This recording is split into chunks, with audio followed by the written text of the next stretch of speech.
Bienvenidos a una nueva emisión de este su programa estelar de fin de semana, Enfoque 16. Un compendio y resumen de las informaciones que consideramos más importantes caecidas durante toda esta semana. Lenis Martínez y Edmundo Ledesma me acompañará en el día de hoy junto a ustedes, por supuesto. ¿Cómo estás? Te reitero, te lo he dicho varias veces, el burro va de último. Primero Edmundo Ledesma y después Lenis Martínez. ¿Por qué no seré yo? No, pero así es que se dice, una forma de decirlo. Siempre uno tiene... Lo que pasa es que, nada, dije que mi persona y bueno, el señor director y dueño de este espacio, pero está bien, la parte gramatical vamos a obviarla por el día de hoy. ¿Cómo estás? Bien. Qué bueno, qué bueno. Y fíjense, señores, en la semana que recién pasa, pues ocurrieron hechos muy trascendentes, importantes, pero no tan solo en la República Dominicana, sino también fuera del país, como lo fue Colombia y Cuba, que también participó en ese acuerdo que se ha firmado de paz entre Colombia y la parte guerrillera, como es la FARC. Entonces ahora, a su regreso, el ministro de Relaciones Exteriores, Andrés Navarro, definió a su llegada al país, junto al presidente Danilo Medina, como histórica la firma por la paz de Colombia y las fuerzas guerrilleras, la FARC, en La Habana, Cuba. Ha sido un momento histórico para las Américas. En este paso de Colombia a las FARC se puede concretar una aspiración de la comunidad de estados latinoamericanos y caribeños CELAC de declarar a toda nuestra región de convivencia pacífica, dijo el funcionario.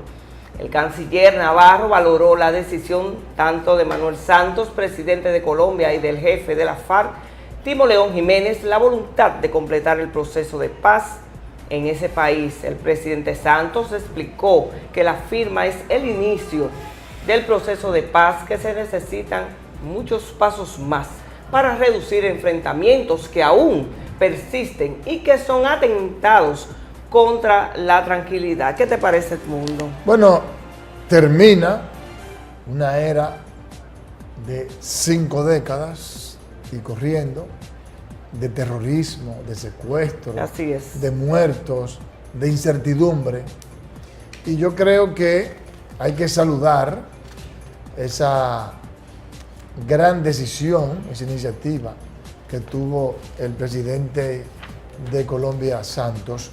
Y bueno, yo pienso que eso abre el espacio para que haya mayor confraternidad en todos los pueblos de América Latina, y eso es importante. Hay que saludar también al gobierno de Cuba, quien fue que sirvió como intermediario en este proceso de negociaciones que llegaron a este fin importante. No ha llegado el fin, en realidad ahora se empieza un proceso de desarme que se habla de 180 días y un proceso de integración de todos los miembros de la FARC a la comunidad colombiana. Hay que esperar que todo ese rencor, ese odio, esas penas que se han forjado como consecuencia de 52 años de lucha en el cual murieron personas, murieron incluso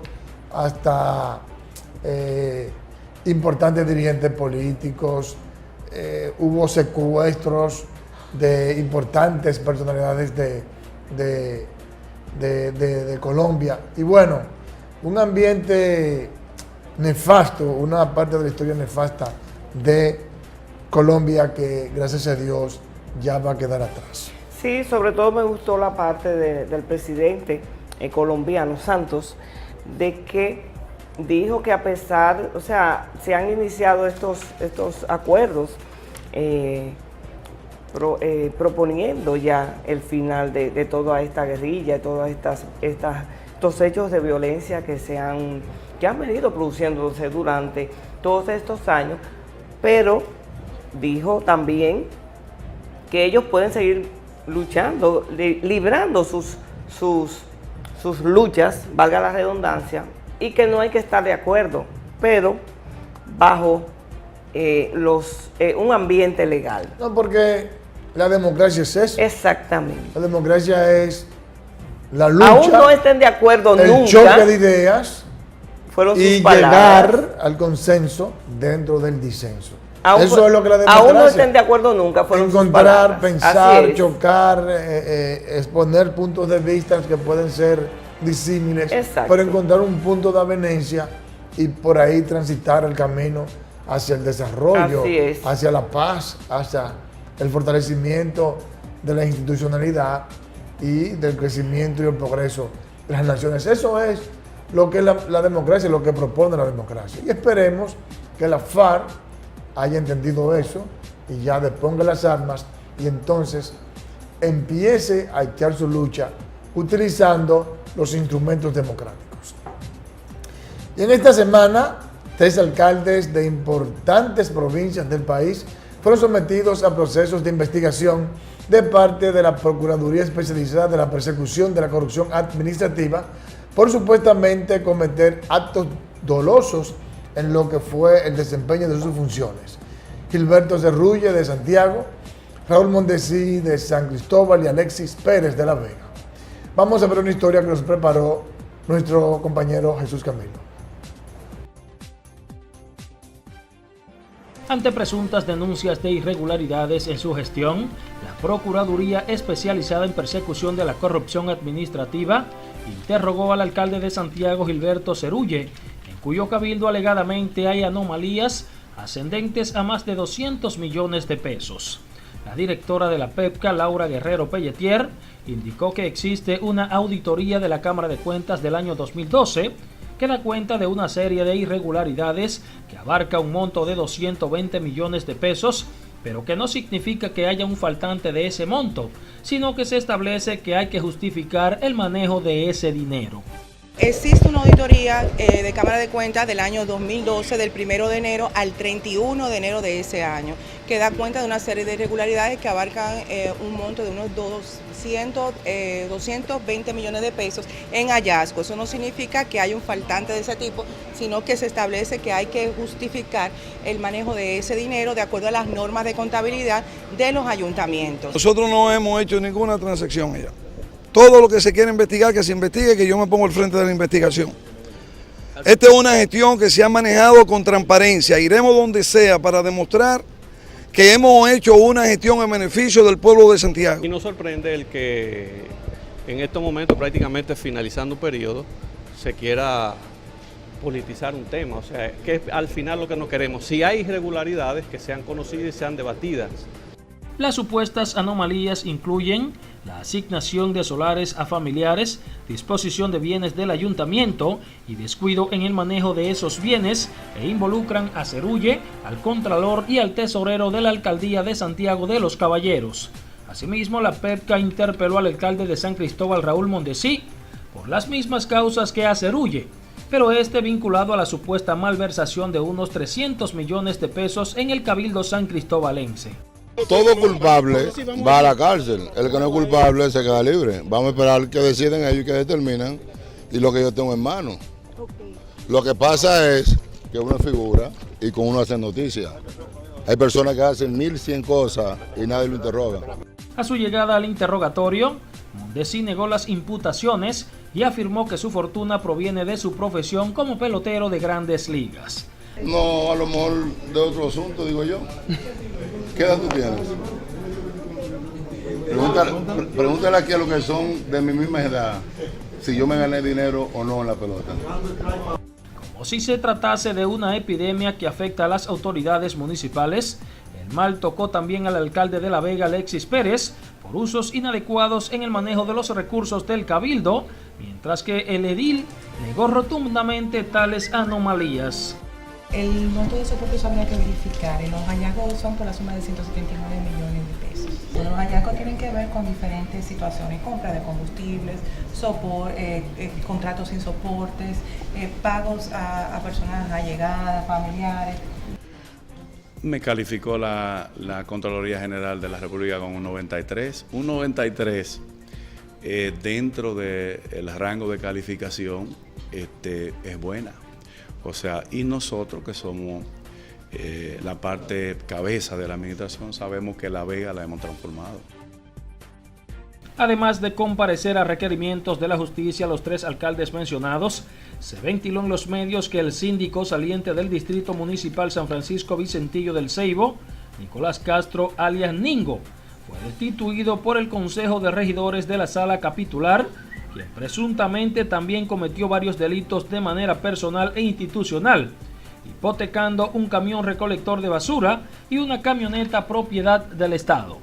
De acuerdo a la presidenta de la Cámara de Cuentas, Lizelot Marte de Barrios, en 2014 a la fecha han entregado a la Procuraduría Especializada de Persecución de la Corrupción Administrativa las auditorías de unos 50 cabildos que violaron leyes en perjuicio del Estado, usando recursos del mismo de forma irregular o en su favor, falta de soporte de gastos y otros privilegios, en franca violación a la Ley de Función Pública 4108, con la designación de familiares y allegados en esas posiciones.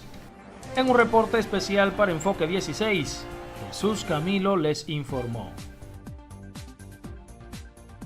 Gracias a Camilo por ese reportaje y bueno, yo espero que primeramente que estas comisiones que supuestamente, aunque el señor Serúlle dijo que no había ninguna comisión para recoger o investigar, mejor dicho, lo que fue su gestión de parte del alcalde entrante, pero yo espero que cada uno de los que entren hagan de verdad una auditoría más franca, abierta y sincera de lo que están encontrando.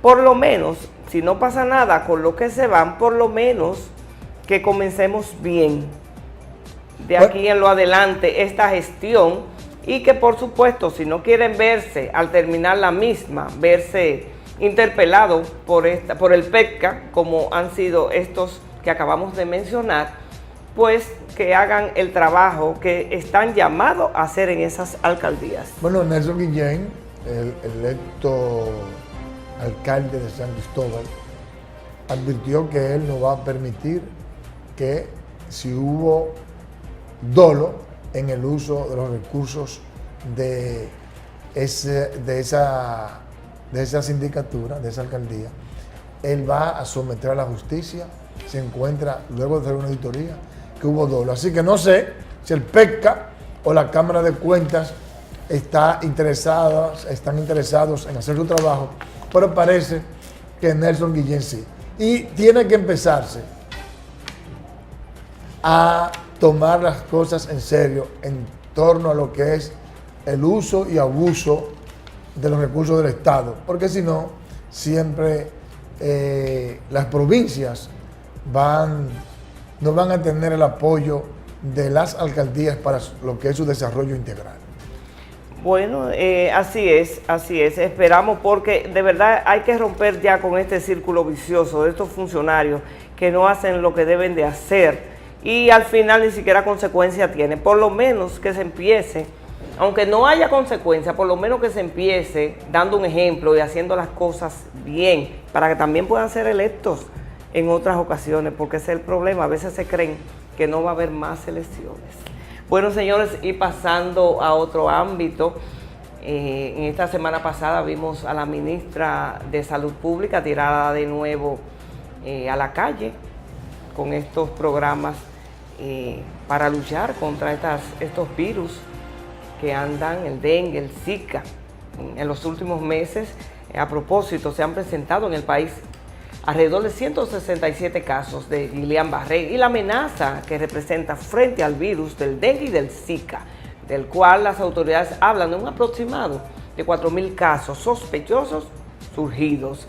En esta semana tenemos con nosotros, y para edificación de nuestros seguidores, al doctor Luis Salcedo, especialista en el tema. Vamos a ver.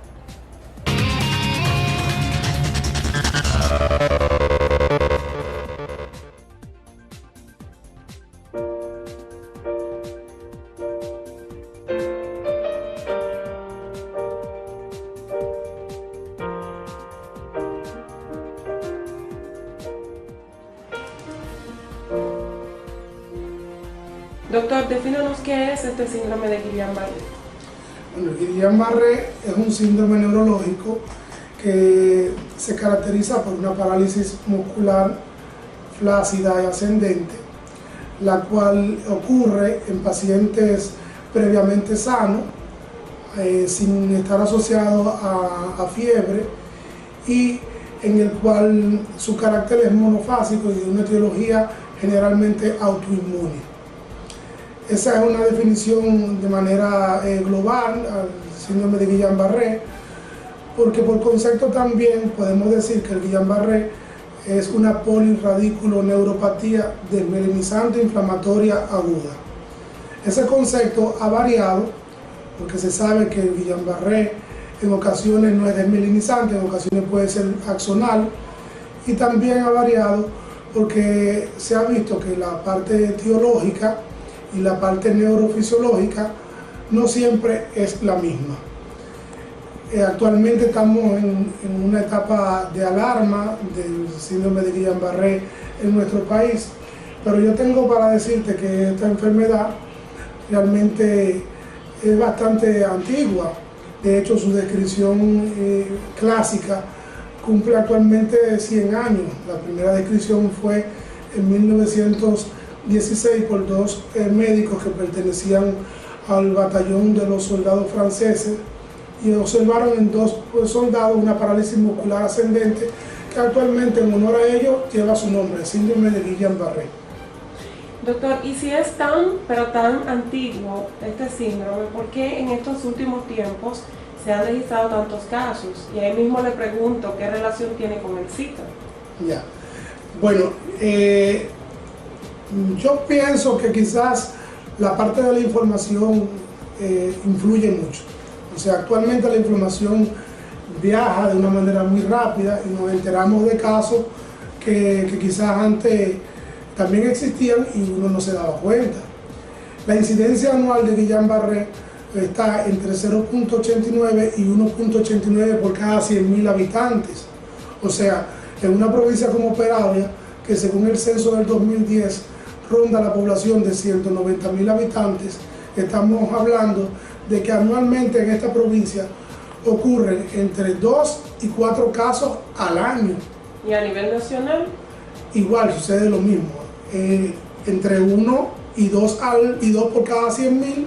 Cuando tú vas a sacar el cálculo al año a nivel nacional ocurren entre 200 y 300 casos de Guillain-Barré. Lo que pasa es que, como bien me pregunta, el Guillain-Barré puede asociarse a algunos procesos que pueden ser de origen infeccioso. No solamente el Zika, no solamente el Zika, el dengue puede desencadenar un síndrome de Guillain-Barré, pero más que el dengue, el Guillain-Barré siempre se ha asociado a procesos infecciosos de tipo respiratorio alto y también a procesos gastrointestinales. Cabe destacar que ese tipo de síntomas de Guillain-Barré suelen ocurrir de 1 a 4 semanas después que ha transcurrido la enfermedad aguda con la cual se relaciona. Pero te voy más lejos, Stephanie. El Guillain-Barré también se puede asociar a ciertas vacunas.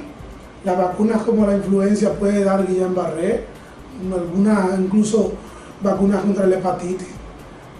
Lo que pasa es que la incidencia del Guillain-Barré en ese tipo de vacunas es una incidencia muy baja, que permite la seguridad de la aplicación de las vacunas.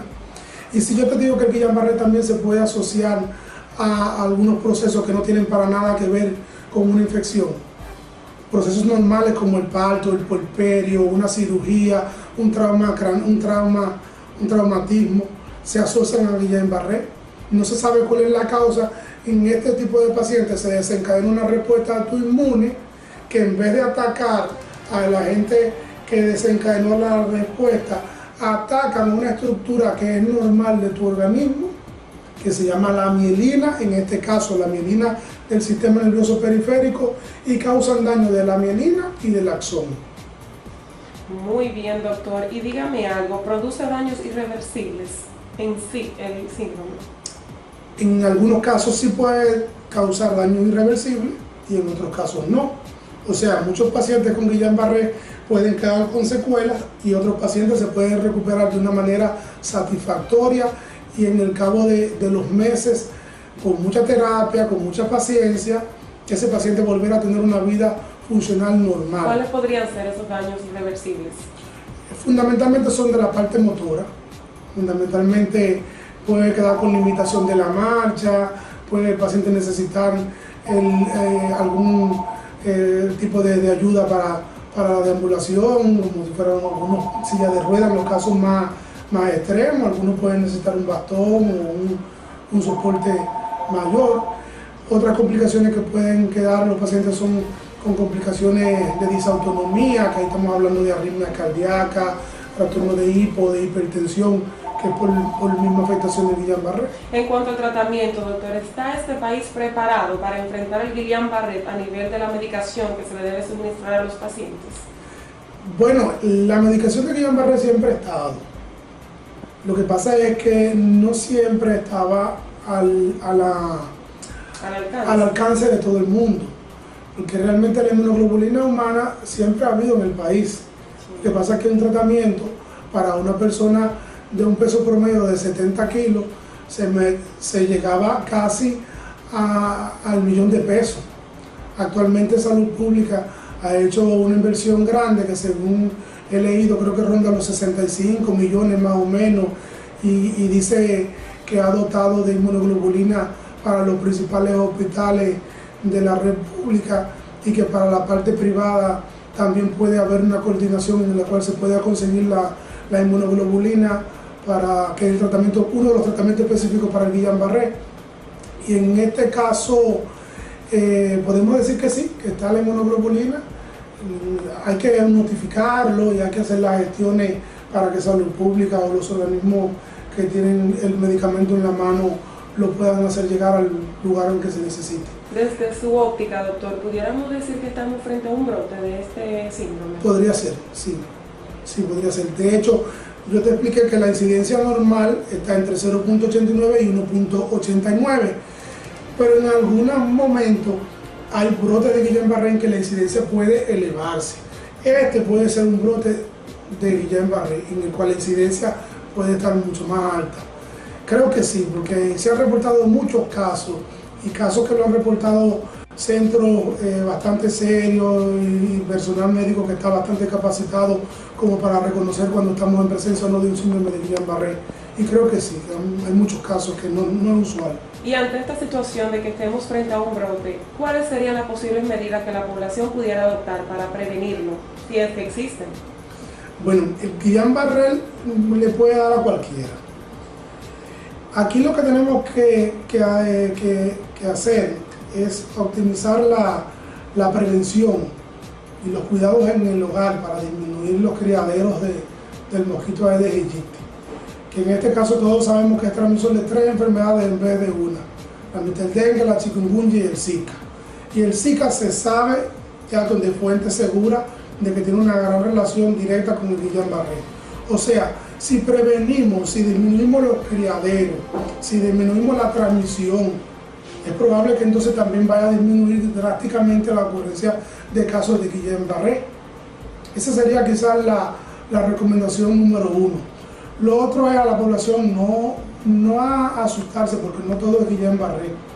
No todo paciente que le dio Zika ya automáticamente le va a dar un Guillain-Barré. Hay pacientes que pueden cruzar con el Zika y no va a pasar nada.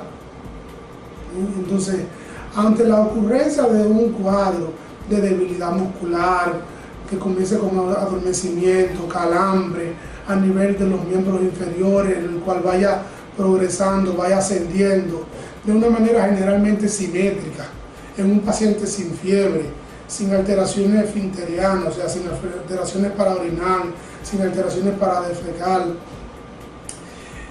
Ese tipo de paciente sí tiene que buscar ayuda de un profesional que tenga el conocimiento suficiente para diagnosticar la presencia de un síndrome de Guillain-Barré o no, o hacer el diagnóstico diferencial de las enfermedades que pueden simular este tipo de cuadros. Excelente, doctor. Pues no nos resta más que darle las gracias por estas explicaciones tan importantes que nos ha suministrado, sobre todo en este momento que muchas personas carecen de conocimiento en torno a este tema. Un placer, estoy a tu orden siempre. Gracias, doctor.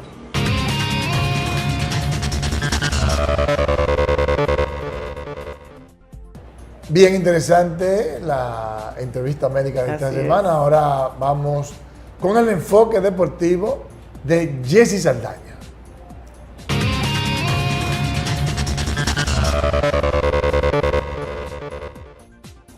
Muy buenas noches, amigos televidentes de Enfoque 16. Vamos a hacer un resumen de lo que ha ocurrido, lo más importante del deporte. Hay que hablar de los campeones, los Cleveland Cavaliers, que les destronaron a Golden State Warriors. Hay que decir que es la octava ocasión en las finales de la NBA que un equipo pierde anteriormente ante su rival y al año siguiente lo derrota. LeBron James ha tenido que ver en 4 de esas 8 veces, ha tenido que ver en 2. La primera fue en el 2012 cuando él pertenecía al conjunto de Miami Heat y derrotaron a los Spurs, San Antonio Spurs, y luego San Antonio le gana a Miami Heat.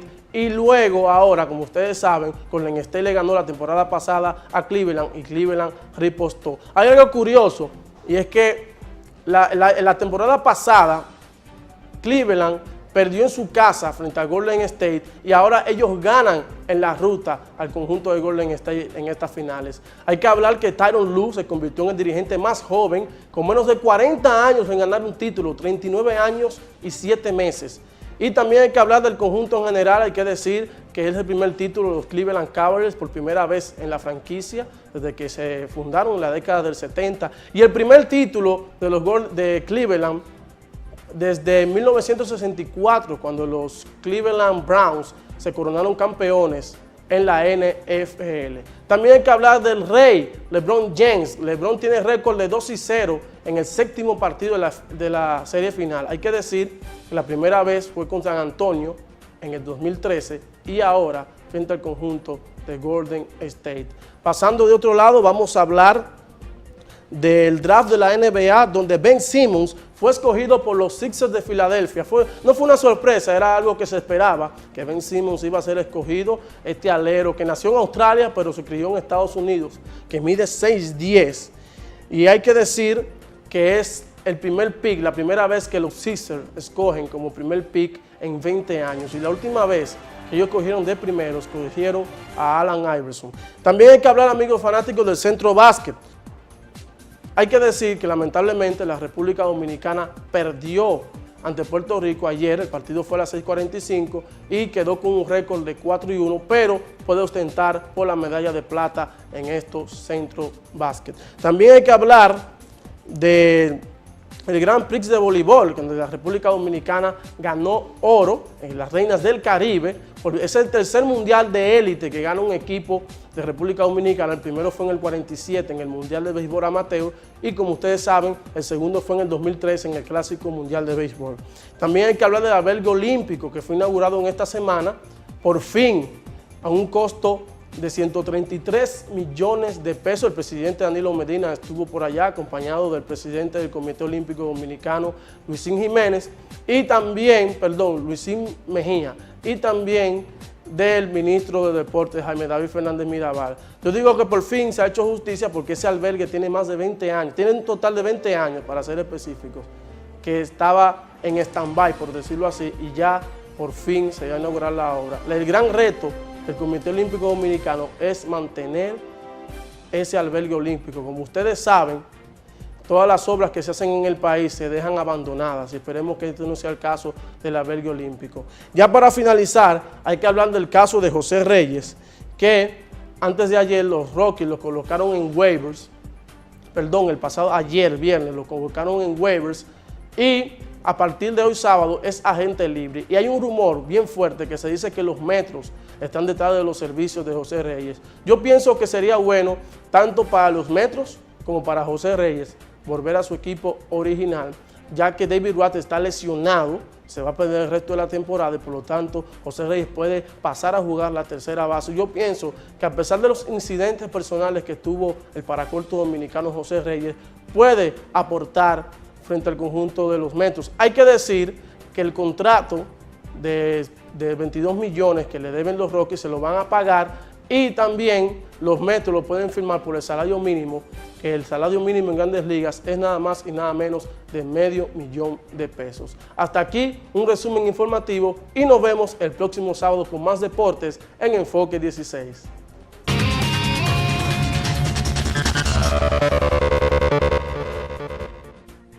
Gracias, Jessy, por esas importantes informaciones deportivas que en esta semana estuvieron muy candentes con ese triunfo que lo celebramos todos los dominicanos, como fue las chicas del voleibol que trajeron oro a nuestro país. Felicidades desde aquí, desde esta tribuna de Enfoque 16. Vámonos a una pequeña pausa. No se muevan, de inmediato estamos con todos ustedes.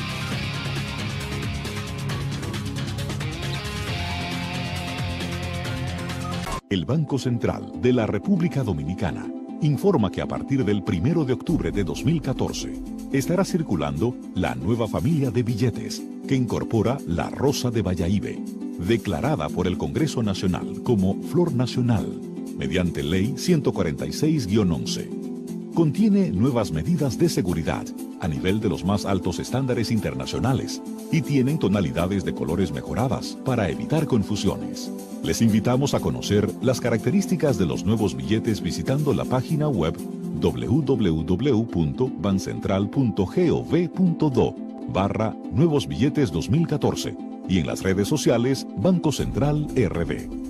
Estos nuevos billetes coexistirán con los billetes actuales de iguales denominaciones hasta que estos se agoten y se complete su sustitución. Los actuales billetes mantendrán su fuerza liberatoria para el pago de todas las obligaciones públicas o privadas. Recuerden cuidar los billetes, no rayarlos, no graparlos ni romperlos.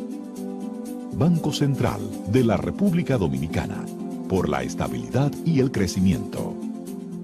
El trabajador es la razón de nuestra existencia. Velamos por la prevención de accidentes laborales y en caso de que ocurran, todos los gastos son cubiertos en un 100%. La ARL hace que cada trabajador y trabajadora sienta la confianza y seguridad para realizar su labor sin preocupaciones. Nuestro compromiso es la excelencia en la atención a nuestros afiliados.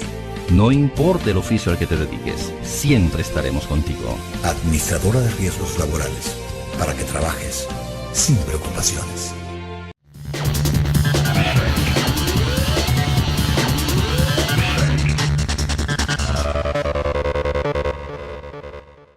Gracias por continuar con nosotros y es tiempo de David Núñez, quien nos trae como cada semana sus comentarios acertados y oportunos en la sección Conociendo la Verdad.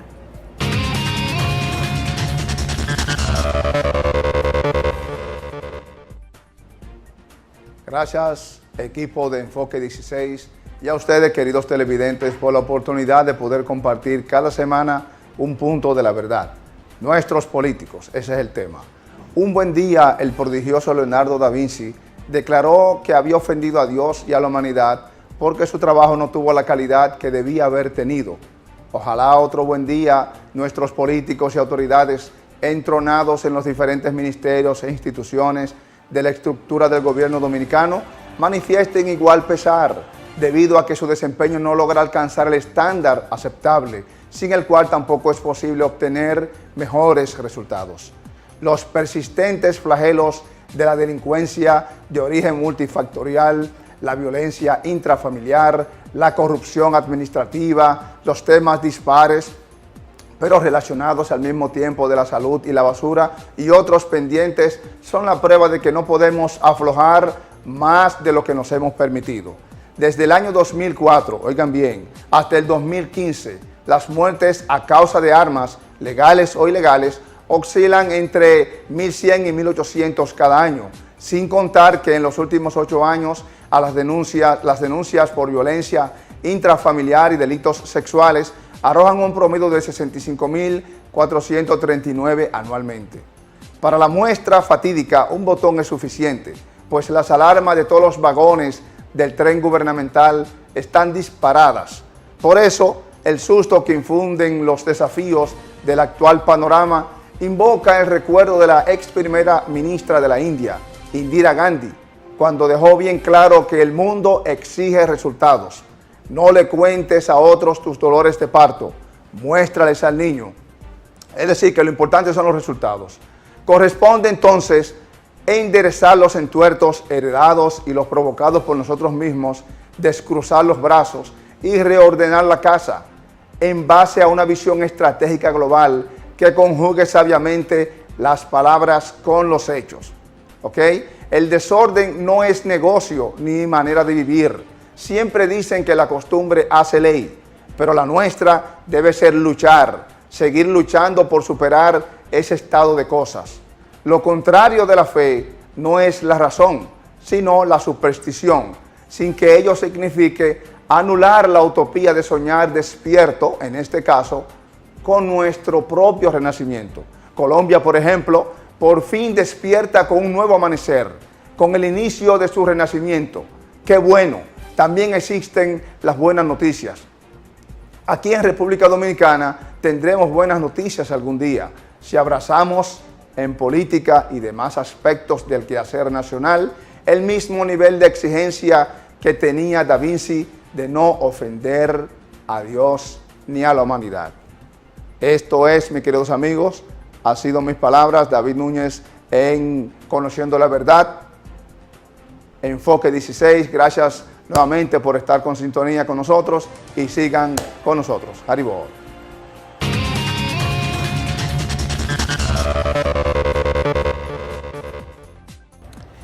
Bien, ya como todos ustedes saben, está en el aire el tema del pacto eléctrico y posteriormente el pacto fiscal.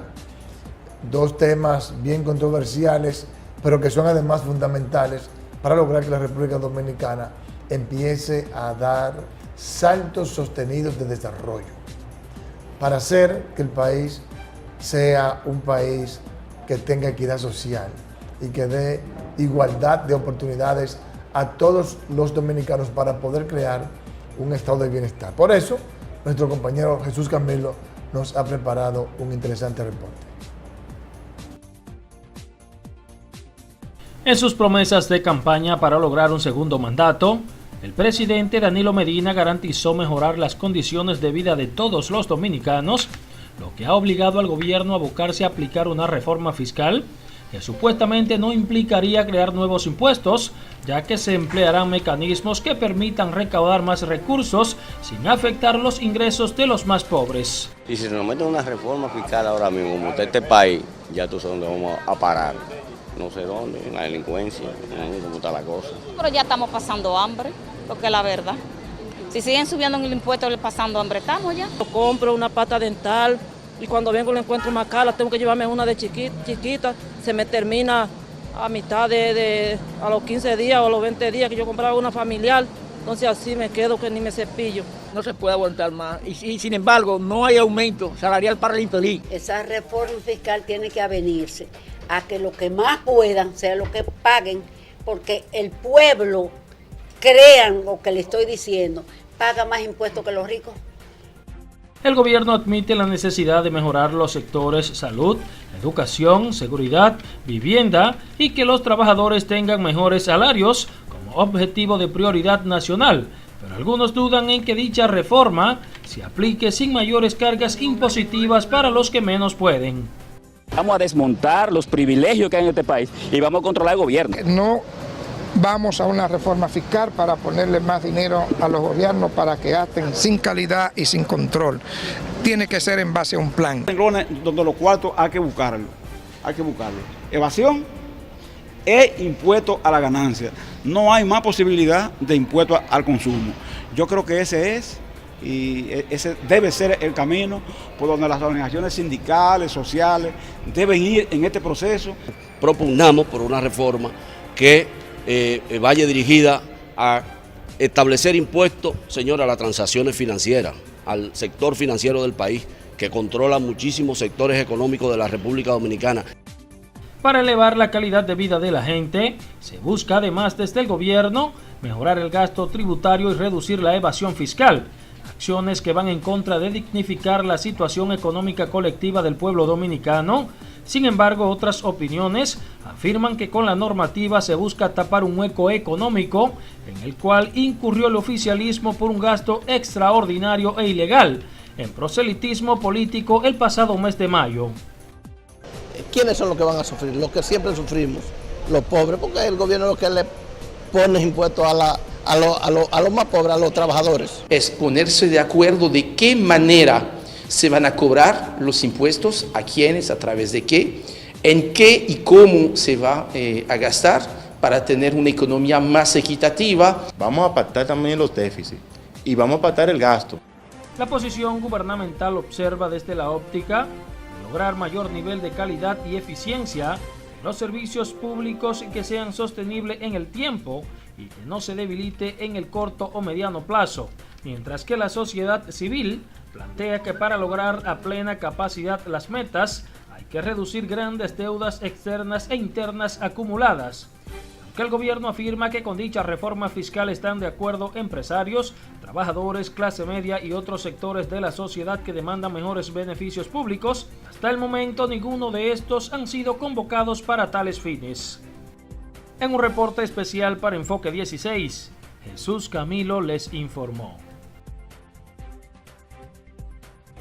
Gracias, Camilo. Mira, Lenny, yo pienso que de ahora en adelante surgirán varias propuestas. Estuve oyendo una que me llamó la atención de universalizar el ITEVIS, pero al mismo tiempo bajarlo. Está en un 18% y bajarlo a un 10%. Y que todo paga ITEVIS. Todo paga ITEVIS. ¿Qué tú crees de eso? Yo pienso que sí, que eso es una gran idea, en la cual por ejemplo, los alimentos básicos, que es un mito, van a llegar en realidad más temprano, más barato, y además no va a haber posibilidad de pagar el ITEVIS. Yo te voy a dar una idea de qué es universalizar el ITEVIS y que incluso a los productos de la canasta familiar se le cobra ITEVIS, y eso como quiera va a implicar que sea más barato o igual. Por ejemplo, imagínate que tú, para hacer pan, harina, 18%, agua, 18%, cebada, 18%. Tú le sumas el 18% a cada uno de esos tres productos y te da 18 y 18 son 32, y 18 más te da, si no me equivoco, 60. 60 te da, o 50. Si tú agarras y le sumas harina 10%, cebada 10%, agua 10% y pan 10%, tú sumas a los tres productos que se utilizan para producir el pan, más el 10% del pan, y eso te da 40%, llevándolo de manera matemática. Ese es un ejemplo de que tú universalizando, pero eso es al producto final. Sin embargo, como no hay posibilidad de evadir impuestos, entonces todo el mundo va a pagar, y eso termina haciendo que todo el mundo pague y el gobierno termina recaudando más dinero. Esa es una idea que han surgido, que a mí me parecen interesantes, como una de las formas de incrementar las recaudaciones del gobierno, evitando la evasión fiscal, que en estos momentos es de un 27%, al decir del recién instituido Guarocuya Félix, es director de Impuestos Internos. Hay otras medidas que hay que tomar en consideración, como es, por ejemplo, la eliminación o disminución significativa de los subsidios, entre otras. Pero como no hay mucho tiempo, pues yo lo dejo ahí. Bueno, vamos a ver cuál es la opinión que tiene un experto economista, por demás ex gobernador del Banco Central, como lo es Guillermo Carahán, que está con nosotros en nuestra entrevista de fondo. Vamos a ver qué él piensa, como experto en la materia, de todo esto, que es la reforma o pacto fiscal. Vamos a ver.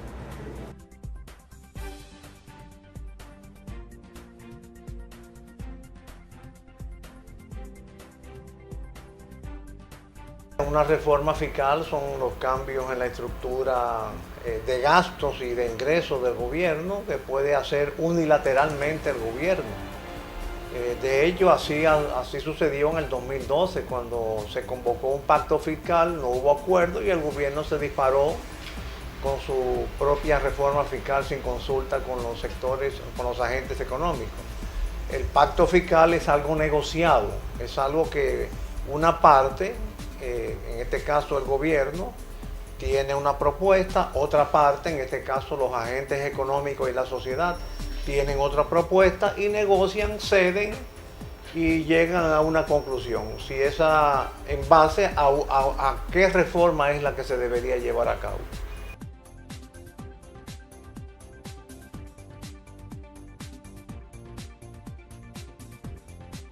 Claro, yo diría que es necesario, pero una reforma fiscal no para aumentar impuestos como ha sucedido con las 11 reformas fiscales que se han llevado a cabo en los últimos 14 años, sino una reforma fiscal para dos cosas. Primero, revisar el gasto público y reorientarlo para que haya menos dispendio y menos despilfarro, menos clientelismo. Y segundo, simplificar y reducir impuestos en lugar de aumentarlos. Porque uno de los grandes problemas que tiene el sistema tributario dominicano es que hay mucha evasión y esa evasión se debe a la alta informalidad que se origina a su vez por los muchos impuestos que hay que pagar y por los complicados impuestos y las complicadas tasas que hay envueltas en ese proceso.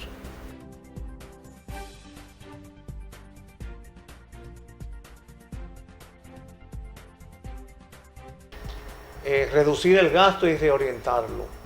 Eso es para mí imprescindible. El gobierno tiene que emitir, dar alguna señal de que está en disposición de reordenar la burocracia, de reordenar el Estado dominicano, el gobierno.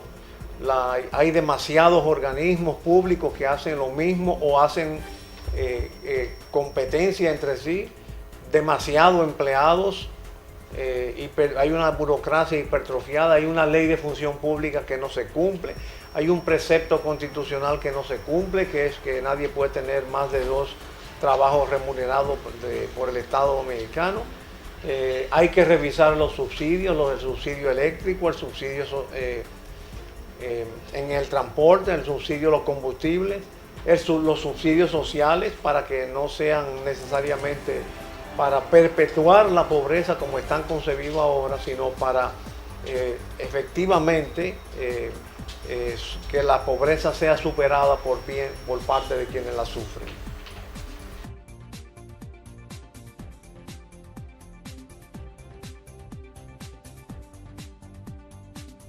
No, es totalmente desaconsejable. Si el gobierno se destapa con una reforma fiscal que aumente impuestos, no va a tener las recaudaciones que está suponiendo que va a tener, porque ya la economía está saturada de impuestos, la economía de las personas y de las familias. Lo que va a traducirse es una mayor evasión, una mayor informalidad. Muchas empresas van hastiadas por los tantos impuestos, optarán o por cerrar o por declararse en la informalidad, y declararse en la informalidad es entrar en el mundo de la evasión.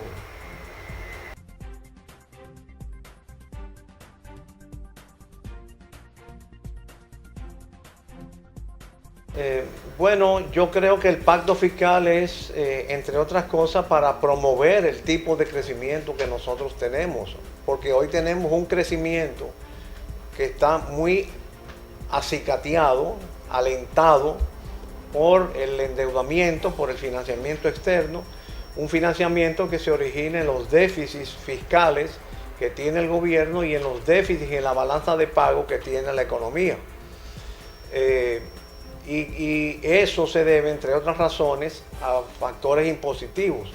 Nosotros, si lo que queremos es una economía que produzca bienes y servicios para que no haya necesidad de importar tanto, y además que genere puestos de trabajo para que no haya necesidad de tener tantos programas sociales y subsidios que sobrecarguen el erario público, tenemos que hacer una reforma fiscal, bajando impuestos, simplificando impuestos, eliminando impuestos y bajando tasas.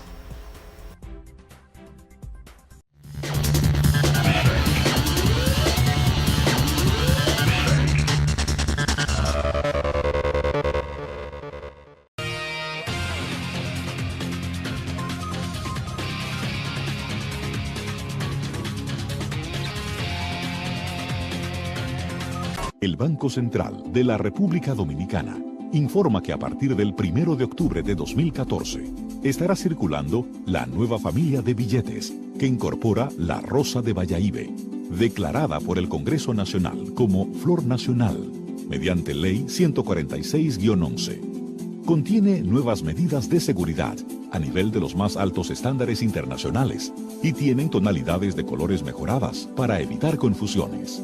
Les invitamos a conocer las características de los nuevos billetes visitando la página web www.bancentral.gov.do/Nuevos Billetes 2014 y en las redes sociales Banco Central RD. Estos nuevos billetes coexistirán con los billetes actuales de iguales denominaciones hasta que estos se agoten y se complete su sustitución. Los actuales billetes mantendrán su fuerza liberatoria para el pago de todas las obligaciones públicas o privadas. Recuerden cuidar los billetes, no rayarlos, no graparlos ni romperlos. Banco Central de la República Dominicana, por la estabilidad y el crecimiento. El trabajador es la razón de nuestra existencia. Velamos por la prevención de accidentes laborales y en caso de que ocurran, todos los gastos son cubiertos en un 100%. La ARL hace que cada trabajador y trabajadora sienta la confianza y seguridad para realizar su labor sin preocupaciones. Nuestro compromiso es la excelencia en la atención a nuestros afiliados. No importa el oficio al que te dediques, siempre estaremos contigo. Administradora de Riesgos Laborales, para que trabajes sin preocupaciones.